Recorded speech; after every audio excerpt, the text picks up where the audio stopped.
Assalamualaikum warahmatullahi wabarakatuh. Perkenalkan, nama saya Muhammad Fikri Anugrah dari kelas 11-1 nomor absen 21.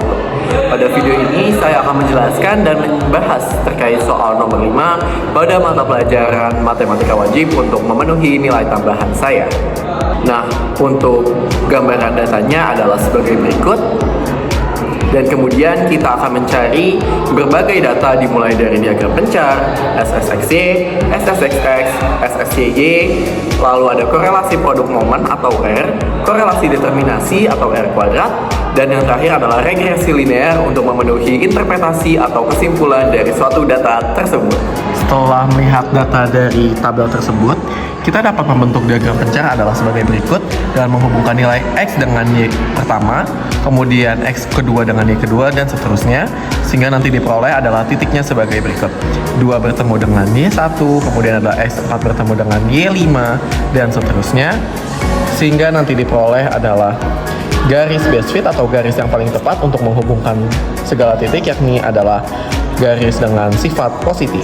Nah, dan saya sampaikan juga di sini dan saya terterakan di mana diagram pencar ini membentuk diagram pencar tren linear dengan sifat positif. Mengapa demikian? Karena kita bisa melihat bahwa setiap titik yang dihubungkan atau setiap titik pada nilai X itu dapat dikatakan seperti sejajar menaik gitu, meningkat secara lurus. Begitupun dengan sifat positif, di mana start dari kiri bawah atau dimulai dari kiri bawah hingga menjulang ke atas, yakni di kanan atas. Kemudian untuk mencari SSXX, SSXY, dan SSYY, ini kita memerlukan berbagai data. Yang pertama adalah sigma X. Sigma X kita peroleh dari total dari nilai X. Sigma Y kita peroleh dari total nilai Y. Sigma X kuadrat, begitupun sigma Y kuadrat kita dapatkan dari mengkuadratkan terlebih dahulu atau mempangkat duakan terlebih dahulu nilai masing-masing X dan masing-masing Y baru dijumlahkan. Begitupun dengan nilai sigma buka kurung X kuadrat, itu kita memperolehnya melalui dari sigma X yang dikuadratkan, begitupun dengan sigma buka kurung Y kuadrat, dan nilai rata-rata X dan nilai rata-rata Y yang kita peroleh dari total dari nilai X kemudian dibagi dengan banyaknya data, yakni adalah 5, sehingga diperoleh nilai rata-rata X adalah 6, begitupun dengan nilai rata-rata Y adalah 6. Kemudian ada sigma XY. Sigma XY ini kita peroleh dari yang pertama adalah, misalnya adalah X yang pertama dikali dengan Y yang pertama adalah 2, ditambah dengan X kedua dikalikan Y yang kedua berapa, hingga nanti kita jumlahkan sebanyak 5, dan diperoleh adalah XY adalah 216.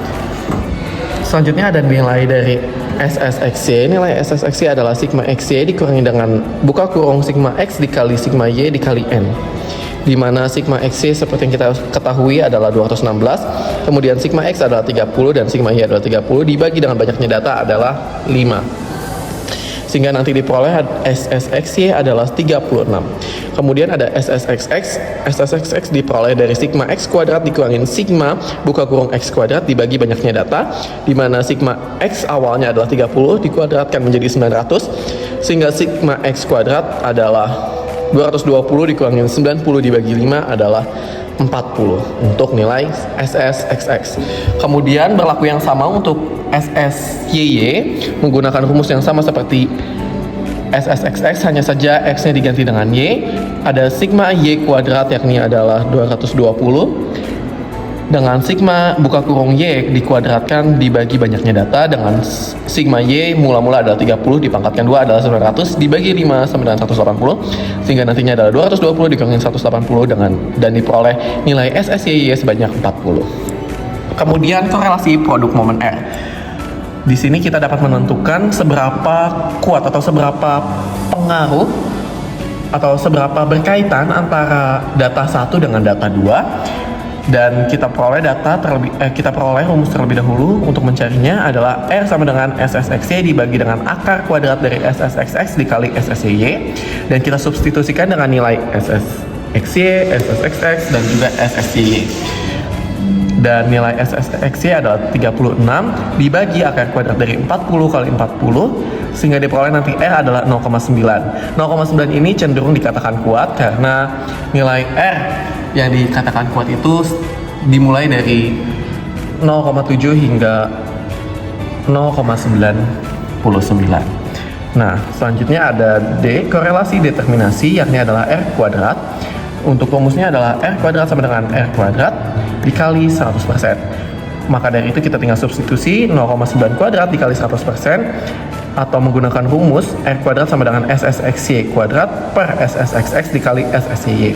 Dan hasilnya adalah R kuadrat sama dengan 81%. Dan yang terakhir adalah regresi linear. Regresi linear, kita dapat mencari terlebih dahulu nilai rata-rata X yang telah tadi saya jelaskan. Rata-rata X adalah 6 dan rata-rata Y adalah 6. Kemudian kita dapat memperoleh nilai B. Nilai B diperoleh dari nilai SSXY dibagi dengan SSXX, di mana nilai SSXY ada 36 dibagi 40 sama dengan B 0,9.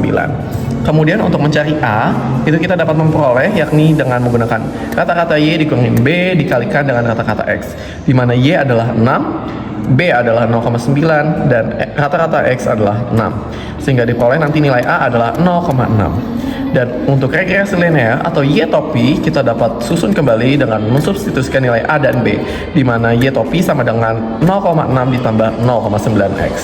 Nah, yang terakhir adalah interpretasi, di mana interpretasi adalah kesimpulan dari keseluruhan data yang telah kita peroleh, baik dari SSXY, SSXX, SSYY, korelasi produk momen R, korelasi determinasi, maupun regresi linear, di mana dapat saya sampaikan dan saya katakan terdapat hubungan yang kuat dari nilai R dengan sifat positif, yakni adalah dimulai dari kiri bawah yang menjulang ke kanan atas, antara korelasi X dengan Y, korelasi X dengan Y, korelasi X dengan Y, sebesar 81% yang diperoleh dari korelasi determinasi, dan diagram yang terbentuk adalah tren linear dengan korelasi positif. Tren linear dengan sifat positif yang diawali dari kiri bawah hingga menjulang ke kanan atas. Sekian penjelasan singkat dari saya terkait pembahasan nomor 5. Kurang lebihnya saya memohon maaf apabila ada penyampaian yang kurang baik. Wabillahi taufiq wal hidayah. Wassalamualaikum warahmatullahi wabarakatuh.